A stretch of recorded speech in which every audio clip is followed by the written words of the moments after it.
अथ कार्तिक महात्म्य गणेश वंदे श्री लंबोदर गजबदन जय जय श्री गणेश विघ्न हरण मंगल करण काटो सकल कलेश प्रथम मैं तुम्हें मनाऊं पान फूल मिष्ठान सभी सामान चढ़ाऊं दो विद्या का दान ज्ञान अज्ञान कहाऊं रखना मेरा मान चरणों में मात नवा स्वर की दाता सरस्वती धरु तुम्हारा ध्यान चारणे प्रमाणे करो मुझको आज प्रदान गुरु गोविंद के गई चरण न्याऊं चरणों मात दीनहीन जन जान के रखो शीश पर हाथ। 26वां अध्याय। सूत जी कहने लगे, हे ऋषियों, भागीरथ के वंश में सूरदास नामक एक राजा था। उसके पुत्र का नाम मित्रसेन था, जो गुरु वशिष्ठ के श्रापवश राक्षस हो गया था। गंगा जल के प्रभाव से उसने भी परम पद प्राप्त किया। तब ऋषियों ने पूछा, हे सूत जी, गुरु वशिष्ठ जी से मित्रसेन किस कारण श्राप दिया? कृपा करके कथा विस्तार पूर्वक सुनाए। सूत जी बोले, हे ऋषियों, एक समय अति धर्मज्ञ राजा मित्रसेन अपने कुछ साथियों सहित शिकार खेलने के लिए वन में गया, जहां उसने अनेक मृगों का शिकार किया। फिर भूख और प्यास से दुखित होकर नदी के तट पर आया। राजा रात्रि भर वहां रहा और प्रातःकाल ही शिकार की खोज में पुनः चल पड़ा। कुछ दूर जाकर उसने देखा कि पर्वत की कंदरा में एक व्याध और व्याधि मैथुन कर रहे हैं। राजा उनको देखते धनुष बाण चढ़ाकर उन पर छोड़ दिया। व्याघ्री बाण लगते ही तत्काल वहीं पर गिर पड़ी और थोड़ी देर में उसने प्राण त्याग दिया। तब व्याघ्र राक्षस रूप धारण कर अत्यंत क्रोधपूर्वक बोला, हे राजन, तुमने मेरे साथ घोर अन्याय किया है, अतः मैं इसका बदला अवश्य लूंगा। इतना कहकर राक्षस दुखी होकर वहां से चला गया। तत्पश्चात राजा ने नगर में आकर अपने मंत्रियों से संपूर्ण वृत्तांत कहा। फिर कुछ समय बीतने पर राजा ने मुनियों को बुलाकर अश्वमेध यज्ञ किया और गुरु वशिष्ठ जी से ब्रह्मा आदि देवताओं को विधि पूर्वक हवि देकर यज्ञ समाप्त किया। तत्पश्चात स्नान करने के लिए नदी के तट पर गए। इतने में वही राक्षस जिसकी स्त्री को राजा ने वन में मार दिया था, बदला लेने के लिए यज्ञस्थल पर आया और गुरु वशिष्ठ जी को वहां न देख उन्हीं का रूप धारण कर राजा से कहने लगा कि राजन, हम मांस खाएंगे, आते हमारे लिए मांस बनवाओ, हम स्नान करके अभी आते हैं। इतना कहकर वह वहां से चला गया। फिर उसी राक्षस ने रसोइये का रूप धारण कर मनुष्य का मांस पकाकर राजा को दिया। जब वास्तविक गुरु वशिष्ठ जी स्नान करके वापस आए तो राजा ने सोने के थाल में सजा हुआ मांस मिश्रित भोजन उनके आगे परोस दिया। तब गुरु जी ने ज्ञान दृष्टि से मनुष्य के मांस का भोजन जान लिया और क्रोधित होकर राजा को श्राप दिया कि हे राजन, तुमने हमको मांस मिश्रित राक्षसों का भोजन दिया है, इसलिए तुम भी राक्षस हो जाओ। तब राजा ने कहा, हे गुरुदेव, आपकी आज्ञा से ऐसा भोजन बनवाया गया है। राजा की ये बात सुनकर गुरु वशिष्ठ ने ध्यान धरकर देखा और राक्षस द्वारा चले जाने पर संपूर्ण वृत्तांत राजा को बताया। तब राजा में निरपराध श्राप दिए जाने के कारण अंजलि में जल लेकर उन्हें श्राप देने को उद्यत हुआ। ठीक उसी समय उसी रानी दमयंती आकर कहने लगी कि आप क्षत्रिय के पुत्र हैं, तक क्रोध का परित्याग करें और जो भोग आपके भाग्य में से भोगिए। जो मनुष्य अपने गुरु से हुंकार हुंकार करता है, वह वन में जाकर ब्रह्म राक्षस होता है। स्त्री के इन वचनों को सुनकर राजा ने क्रोध का त्याग कर विचार करने लगा क्या करना चाहिए। फिर राजा ने अंजलि के जल को ज्यों ही अपने पैरों पर डाला तो इसके पैर काले पड़ गए। इसी कारण वह राजा कलमाशपात के नाम से विख्यात हुआ। तत्पश्चात राजा गुरु के चरणों में गिरकर क्षमा मांगने लगा। तब वशिष्ठ जी ने कहा, क्योंकि यह पाप अनजाने में हुआ है, इस कारण मेरे श्राप का प्रभाव 12 वर्ष तक रहेगा। इसके पश्चात तुम अपने वास्तविक स्वरूप में आ जाओगी और अनेक वर्ष तक राज्य का उपभोग कर गंगा जल के प्रभाव से ज्ञान प्राप्त करोगी। फिर भगवान विष्णु की सेवा करते हुए अंतकाल में परम शांति को प्राप्त होगी। इतना कहकर गुरु वशिष्ठ जी अपने आश्रम को चले गए और राजा राक्षसी देह धारण कर निर्जन वन में भूखा प्यासा फिरने लगा। फिर अनेक कष्ट सहता हुआ नर्मदा नदी के तट पर आया और वहां पशु पक्षी मनुष्य सर्प आदि खाकर विचरण करने लगा। संयोगवश घूमते हुए एक दिन नर्मदा नदी के तट पर एक मुनि को अपनी स्त्री से रमण करते हुए देखा। भूख से पीड़ित होने पर जैसे व्याघ्र मर्द को पकड़ लेता, उसी प्रकार उसने मुनि को पकड़ लिया। उसकी स्त्री ने जब अपने पति को राक्षस के हाथों में देखा तो वह राक्षस रूपधारी राजा से विनय करके बोली, आप वास्तव में राक्षस नहीं है, वरन सूर्य कुल में उत्पन्न मित्रसेन नामक राजा है। मेरा पुत्र अभी छोटा है, अतः बिना पति के इस वन में मैं कैसे निर्वाह करूंगी, इसलिए आप मेरे पति को प्राण दान दे दें। प्राण दान से बढ़कर अन्य कोई दान नहीं। उस स्त्री की इस प्रार्थना का राक्षस पर कोई प्रभाव नहीं पड़ा और जैसे ही कोई व्याध मृग के बच्चों को पकड़कर खा जाता है, वैसे ही उस मुनि को पकड़कर वह राक्षस खा गया। तब मुनि की स्त्री ने उसे श्राप देते हुए कहा कि तुमने मैथुन करते मेरे पति को मारा है, इस कारण जब भी तुम मैथुन करोगे मृत्यु को प्राप्त हो जाओगे, पुण्य राक्षस योनि को प्राप्त होगे। यह 2 श्राप एक साथ सुनकर राक्षस देहधारी राजा भी क्रोधित होकर बोला, हे दुष्टे, एक अपराध के बदले तुमने 2 श्राप दिए, इसलिए तुम भी पिशाचिनी बनकर इस वन में फिरोगी। इसके पश्चात वह स्त्री पिशाचिनी हो गई और भूख प्यास से व्याकुल होकर इधर उधर फिरने लगी। अतः 27वां अध्याय। सूजी कहने लगे, हे ऋषि, इस प्रकार वे राक्षस और पिशाचिनी दोनों घूमते घूमते नर्मदा नदी के तट से वृक्ष के नीचे आ गए। उस वट वृक्ष पर गुरु निंदक एक ब्रह्म राक्षस रहता था। उन दोनों को देखकर वे राक्षस कहने लगा, अरे तुम कौन हो और किस पाप के कारण दशा को प्राप्त हुए? तब राक्षस रूपी धारी राजा ने अपना और पिशाचिनी का संपूर्ण वृत्तांत सुनाया। अब आप भी अपना वृत्तांत सुनाइए, क्योंकि आज से हम आपसे मित्र हो गए, अतः मित्र से कुछ भी छिपाना नहीं चाहिए। तब ब्रह्म राक्षस कहने लगा, हे मित्र, मगध देश में बहुत समय प्रवीण सोमदत्त नामक बाला ब्राह्मण था। मैंने अपने को बड़ा भारी विद्वान मानकर अभिमानवश उसका गुरु का अपमान किया। बस उसी पाप के कारण मैं इस योनि को प्राप्त हुआ। इस जन्म में भूख से पीड़ित होकर मैंने अनेक ब्राह्मण खा डाले। गुरु का अपमान करने से निश्चय ब्रह्म राक्षस की योनि प्राप्त होती है। यह बात मैंने भली प्रकार जान ली। तब कलमाशपाद ने पूछा, हे मित्र, गुरु की कोटि में कौन कौन आते हैं, अर्थात गुरु की संज्ञा किन किन की मानी जाती है? तब ब्रह्म राक्षस ने कहा, वेदों को पढ़ाने वाला, सुनाने वाला, वेदों नीति के शास्त्र की व्याख्या करने वाला, वेदों के संदेह को दूर करने वाला, भय निवारण करने वाला, अन्नदाता, शिक्षक, शिक्षा देने वाले, बुरे कार्यों को रोकने वाला, बुरे कार्यों से रोकने वाला, पिता, ससुर, मामा, बड़ा भाई, गर्भ से मरण पर्यंत संस्कार कराने वाला तथा राजा इनकी गुरु संज्ञा है। अतः इन सबकी वंदना करनी चाहिए। है सुनकर पुनः कलमाशपाद ने पूछा, हे भाई, तुमने अनेक गुरु कहे, इनमें से कोई भी बड़ा भी है या सभी बराबर? सोमदत्त कहने लगा, हे मित्र, यद्यपि हम राक्षस हैं, साथ ही भूख प्यास से दुखित हैं, तथापि गुरु महिमा का वर्णन करने से कल्याण होता है, इसीलिए मैं इसका वर्णन करता हूँ। सब गुरु बराबर हैं। फिर भी संबंध में शास्त्रों का कथन सुनो। वेद तथा मंत्रों का उपदेश करने वाला, धर्मशास्त्र पुराणों के व्याख्या व उपदेश करता ही विशेष गुरु माने गए। इनमें से प्रमुख गुरु वह है जो देव पूजन करावे, देव पूजा का फल बतावे, गुप्त मंत्र का उपदेश दे। हमने धर्म, अर्थ, काम और मोक्ष देने वाले सभी पुराण गौतम ऋषि से सुने हैं। एक समय मैं शिव जी का पूजन कर रहा था कि उसी समय गौतम जी वहां आ गए। मैं पूजा करने लगा, मैंने खड़े होकर उनको प्रणाम नहीं किया। तब शिव जी ने गुरु का अपमान करने के कारण मुझे ब्रह्म राक्षस बना दिया। सूत जी कहते हैं, हे ऋषियों, इस प्रकार गुरु महिमा का वर्णन करने सुनने से उनके पाप नष्ट हो जाते हैं। ठीक उसी समय उन्होंने कुछ दूर गर्ग मुनि को आते देखा तो पिशाचिनी तथा दोनों राक्षस ने उन्हें अपना भोजन जान दोनों हाथ उठाकर उनकी ओर भागे, परंतु गर्ग मुनि के कहे हुए वचनों को याद करके उनके समीप न जाकर पिशाचिनी दूर से ही कहने लगी, हे महात्मन, आपको नमस्कार है। हमने कितने ही ब्राह्मण खा डाले, परंतु महादेव जी का नाम स्मरण करने के कारण आप सुरक्षित हैं। तब गर्ग मुनि ने तुलसी युक्त जल से उनका अभिषेक किया और उस जल का स्पर्श होते ही राक्षस योनि से मुक्त होकर देव स्वरूप हो गए। पुत्र युक्त ब्राह्मणी और सोमदत्त विष्णु रूप अर्थात शंख, चक्र, गदा, पद्मधारी मगर की मुनि स्तुति करने के बाद विष्णु लोक को चले गए। तब राजा कलमाशपाद ने अपने रूप को प्राप्त को सोच में पड़ गया। उसको इस प्रकार शोक में निमग्न देख गुप्त रूप सरस्वती बोली, हे राजन, तुम किस प्रकार की चिंता मत करो। राज सुख भोगने के अंत में तुम्हें विष्णु लोक की प्राप्ति होगी। इन वचनों को सुनकर राजा कलमाशपाद अत्यंत हर्षित हुआ। तत्पश्चात अपने गुरु का स्मरण किया और गर्ग मुनि को प्रणाम करके श्री गंगा जी की स्तुति की। फिर विष्णु जी का स्मरण करता हुआ काशी को चला गया। वहां 6 मास तक काशी जी, गंगा और विश्वनाथ महादेव के दर्शन करके आनंद को प्राप्त हुआ। इसके बाद प्रसन्नता पूर्वक वह राज्य में आया।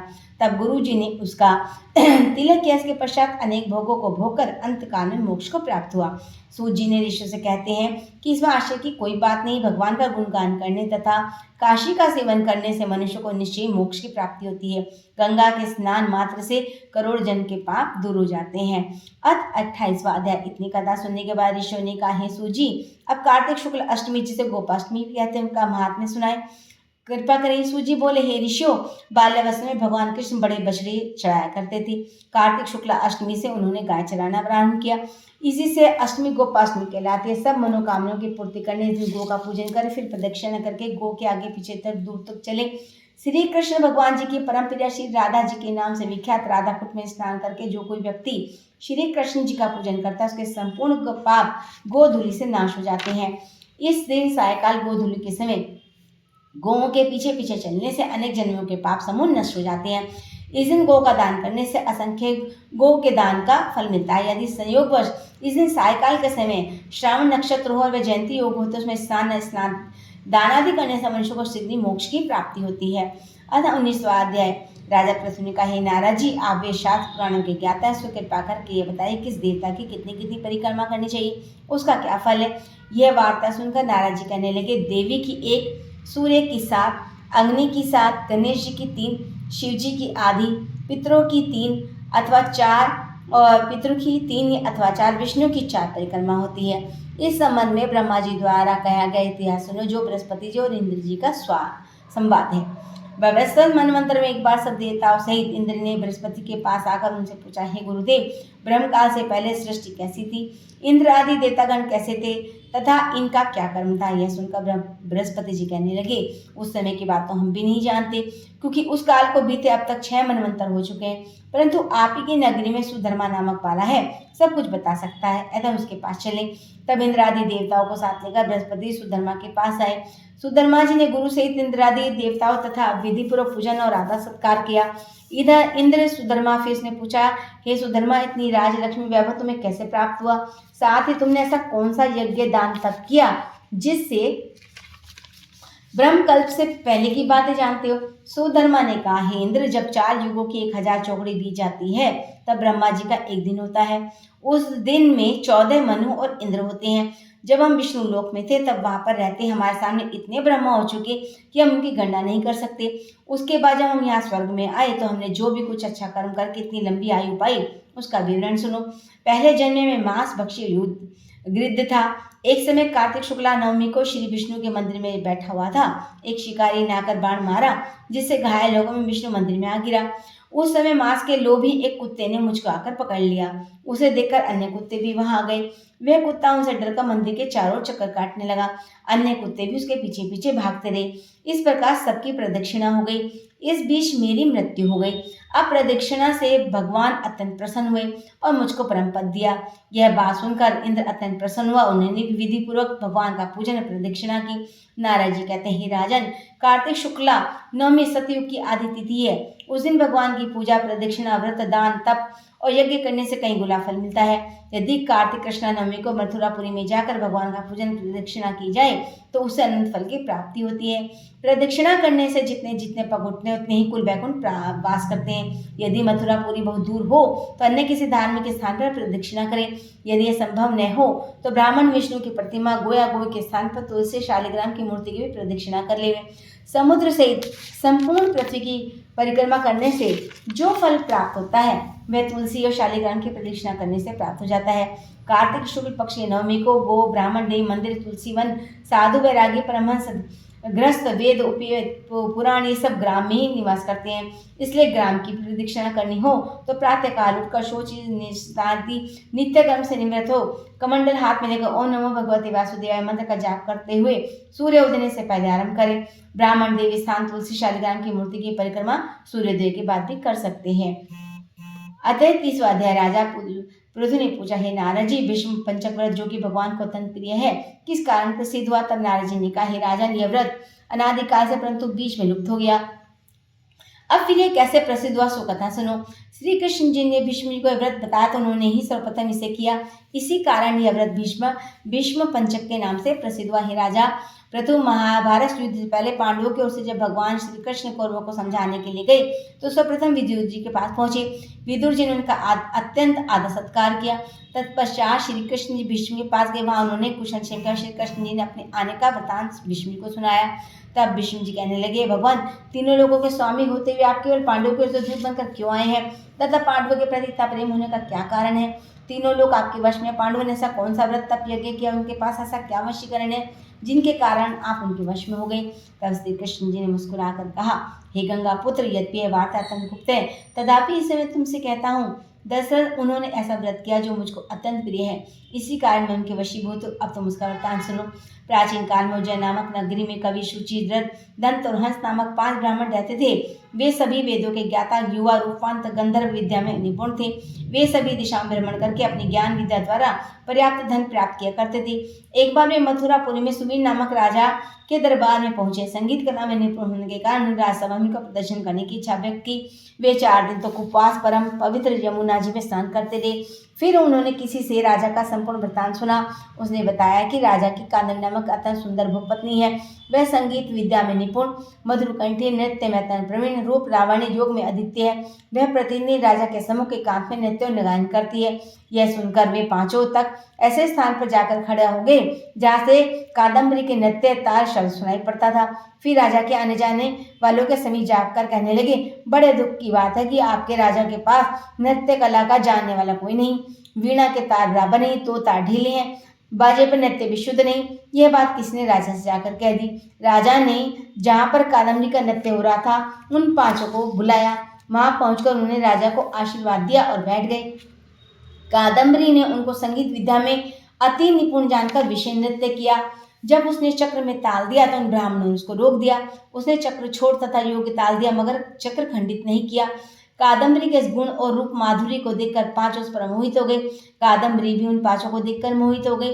उसने रात्रि के समय गुप्त रूप से अपनी एक सहेली के हाथ उन पांचों को संदेश भेजा कि तुम में से एक प्रतिदिन नगरी से उत्तर की यमुना नदी के तट पर समीप लताओं से घिरा निर्जन अनंत नामक तीर्थ है, वहां मेरे पास आकर अपनी अपनी विद्या और गुणों का प्रदर्शन करो।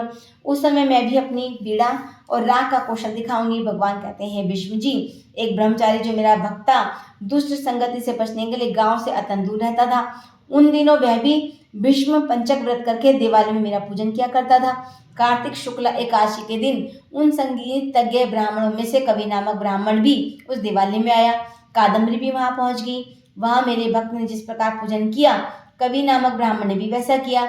उसके बाद वीणा लेकर गायन प्रारंभ किया। मेरा भक्त क्योंकि अपने मन पर विजय प्राप्त कर चुका था, इस कारण गायन सुनकर उसे क्रोध नहीं आया। कादम्बरी और कवि समस्त रात्रि गायन नृत्य करते रहे। प्रातःकाल मुनि को गोबर का आचमन करते देखकर कवि ने वैसा किया। इसके बाद कादम्बरी अपने महल चली गई। मुनि की संगति के कारण कवि के समस्त पाप दूर हो गए। अंततः द्वादश के दिन वह समस्त द्रव्य ध्यान करके विरक्त हो गया। दूसरे दिन सूची आया। उसने भी रात्रि भर कादम्बरी के साथ नृत्य गायन किया। मुनि की भांति पूजन करके गोमूत्र का आचमन किया। प्रातःकाल वह अपना द्रव्यादि निदान करके विरक्त हो गया। उसने भी निश्चय किया कि जिस प्रकार कादम्बरी के नृत्य गायन में रूप को देखकर मुनि का मन चलायमान नहीं हुआ, उसी प्रकार मुझे भी अपने मन को वश में करना चाहिए। तीसरे दिन त्रियोदशी को दृढ़ नामक ब्राह्मण कादम्बरी से मिलने आया और समस्त रात्रि नृत्य गायन के बाद मुनि की भांति उसने गोधूक का आचमन किया और विरक्त हो गया। चतुर्दशी के दिन महादंत नामक ब्राह्मण आया और पूर्ववती बंधुओं के समान कादम्बरी के साथ रात्रि नृत्य गायन करके मुनि से बचे घी का पान करके मन शुद्ध हो जाने के विरक्त हो गया। और सबसे अंत में अर्थात पूर्णिमा को हंस नामक ब्राह्मण ने आकर मुनि को प्रणाम किया और यमुना जी में स्नान करके आंवले के वृक्ष के नीचे श्राद्ध कर्म किया। भगवान कहते हैं, विष्णु जी, कार्तिक मास में हमारा पूजन दान पुण्य करने से करोड़ों यज्ञों के समान फल प्राप्त होता है। अतः हंस नामक ब्राह्मण सत्संग पूजन मुनि के बचे देह का पान करके विरक्त हो गया और अपना समस्त धन आदि दान देकर तीर्थ यात्रा को चला गया। उधर राजा ने नित्य प्रति रात्रि में कादम्बरी के मंदिर में जाने का समाचार पाकर उसे महल में बंद कर दिया, जिससे वह मंदिर न जा सकी। कार्तिक मास में हमारे सामने नृत्य गायन करने के कारण वही कादम्बरी अगले जन्म में द्रौपदी हुई तथा हंस नामक ब्राह्मण आंवले के वृक्ष के नीचे श्राद्ध करने से युधिष्ठिर हुआ। एकादशी के जागरण के कारण कवि अर्जुन, सूची, सहदेव और दंत नकुल तथा दृढ़ नामक वाला ब्राह्मण पराक्रमी भीम हुआ। एकादशी के जागरण के कारण कवि अर्जुन और सूची, सहदेव और दंत नकुल और दृढ़ नामक ब्राह्मण पराक्रमी भीम हुआ। हे विष्णु जी, वसुतः इस व्रत के कारण मैं पांडवों के वशीभूत हूँ। तुम्हारे द्वारा आरंभ किए जाने के कारण यह व्रत भीष्म पंचक व्रत के नाम से लोक में प्रसिद्ध होगा। इस व्रत की समाप्ति पर ब्राह्मणों को भोजन तथा शक्ति दान दक्षिणा देनी चाहिए। इति 30वां अध्याय समापन। ओम नमो भगवते वासुदेवाय नमः। ओम नमो भगवते वासुदेवाय नमः। ओम नमो भगवते वासुदेवाय नमः। इति 30वां अध्याय समापन। ओम नमो भगवते वासुदेवाय नमः। ओम नमो भगवते वासुदेवाय नमः।